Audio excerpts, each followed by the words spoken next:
आप एजुकेशन के ऊपर ज्यादा फोकस करो।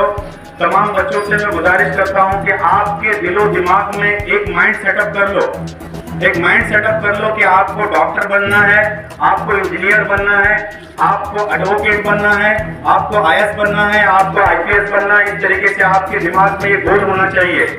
अगर आपके दिमाग में, लेकिन आप लोगों को मैं एक पैगाम लेकर जाता हूँ, आपको डॉक्टर बनना है। कितने लोग डॉक्टर बनेंगे यहाँ पर? माशाल्लाह, वेरी गुड साहब, सभी लोग डॉक्टर बनना चाह रहे हैं। इंजीनियर कितने बनेंगे?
वेरी गुड सर, मैं तहे दिल से शुक्रिया अदा करता हूँ। उन्होंने मुझे यहाँ पर गेस्ट की हैसियत से बुलाया, बहुत ही ज़्यादा इज्जत से उन्होंने नवाजा, उनका मैं शुक्रिया अदा करते हुए दो चार बातें आपके गोशे गुजार करता हुआ चलता हूँ। आज यौम जमहूरिया का दिन है, जिसे हम रिपब्लिक डे भी कहते हैं। 1947 में सबसे पहले देश आज़ाद हुआ। इसी तरीके से 1947 में देश आज़ाद होने के बाद में ब्रिटिश जो है अभी वो इंडिया छोड़कर नहीं गए थे। तमाम बच्चों से मैं गुजारिश करना चाहता हूँ, आप लोग पूरा अटेंशन इधर रखिए ताकि कुछ मालूमात मैं आपको देता चलूँ। सुनेंगे तो आपको बहुत सारी जानकारी आपको मिल सकती है। जैसे कि मैंने कहा कि 1947 में हमारा देश आज़ाद हुआ, ब्रिटिश के चुंगल से निकला, मगर ब्रिटिश यहाँ से नहीं गए थे, बल्कि वो कह रहे थे कि आप संविधान बनाओ तब हम यहाँ से जाएंगे। अगर आप इंडियन संविधान बनाएंगे तो उस वक्त हम यहाँ से जाएंगे, वरना हम नहीं जाएंगे, ऐसे उनकी डिमांड थी। तो उस वक्त राजेंद्र प्रसाद के अध्यक्षता में डॉक्टर भीमराव अंबेडकर को उसका चेयरमैन बनाया गया। फिर संविधान यानी कॉन्स्टिट्यूशन ऑफ इंडिया को लिखना शुरू किया गया।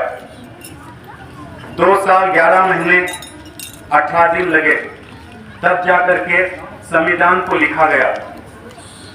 और एक आपको जानकारी मैं देना चाहता हूँ, संविधान जिसमें लिखा गया, जो किताबें हैं, वो उसका जो वजन है वो 13 किलो का है।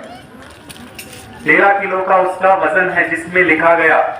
ठीक है, सभी जगह से पूरे कंट्रीज को वहाँ के कॉन्स्टिट्यूशन को एनालाइज कर करके जिस कमेटी को बनाया गया था, उस कमेटी के जरिए से इस संविधान को लिखा गया, तब जा करके संविधान यानी कॉन्स्टिट्यूशन रेडी हो गया। कॉन्स्टिट्यूशन रेडी होने के बाद में 1949 को कॉन्स्टिट्यूशन यानी लिख चुके थे, मगर फिर भी ब्रिटिश जाने को यहाँ से तैयार नहीं थे। फिर उन्होंने मांग रखी, जब आप इसको इम्प्लीमेंट कर देंगे, तब जा करके हम लोग यहाँ से जाएंगे, वरना फिर नहीं जाएंगे। तो उसके बाद 1950 में आकर 26 जनवरी 1950 को इसको इम्प्लीमेंट कर दिया गया। जब इम्प्लीमेंट कर दिया गया तो उस वक्त हम लोग, पहले तो हम आजाद हो गए थे, लेकिन हमें right to choice, right to speak, right to everything, whatever you want to do you can do like that. तो उस वक्त हमें क्या है, एक तरह का फ्रीडम मिल गया था। उस वक्त जाकर के ब्रिटिश यहाँ से वो कोच करने लगे, चले जाने लगे। तो उसके बाद में इसी तरीके से हमको एक संविधान यानी डॉक्टर भीमराव अंबेडकर के जरिए से जो संविधान हमें मिला है, उस संविधान के तहत हम लोग हिंदू, मुस्लिम, सिख, ईसाई सब इक्वल हैं। यहाँ पर कोई यहाँ पर किसी चीज की कोई यहाँ पर दिक्कत नहीं है, कोई परेशानी नहीं है। हर कोई अपने मजहब को लेकर के चल सकता है, अपने मजहब को आगे बढ़ा सकता है, अपने मजहब के मुताबिक बोल सकता है, क्या खाना है, क्या पीना है, कैसे रहना है, क्या करना है, उसको हर एक चीज का हमारे को हक है, हमें हक है। इसका जो फंडामेंटल राइट्स हमें दिया गया है, उस राइट के मुताबिक जो संविधान जो लिखा गया उसके मुताबिक हम लोग अपनी जिंदगी को गुजार सकते हैं। हमें कोई डर नहीं, कोई किसी की कोई दिक्कत नहीं है।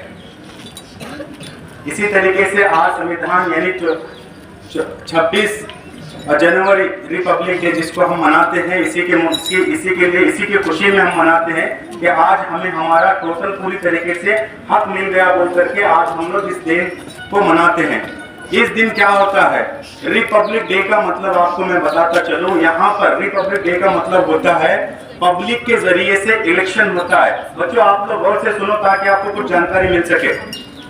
पब्लिक के जरिए से यहाँ पर इलेक्शन होता है, यानी इलेक्शन जैसे ही कंडक्ट होता है, इलेक्शन होने के बाद में जो सेलेक्ट होते हैं यानी चुन कर आते हैं, उनको ही प्रधानमंत्री और राष्ट्रपति घोषित किया जाता है। ठीक है ना।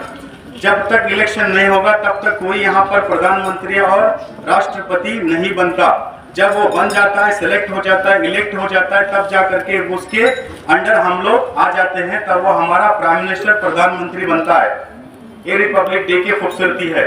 ठीक है। और आज के दिन में लाल किले पर झंडा फहरा करके हम लोग ये साबित करते हैं कि हम लोग एक हैं, हम लोग शक्तिशाली हैं, हम लोग महान हैं, हम लोग ताकतवर हैं, ये हम लोग बताते हैं।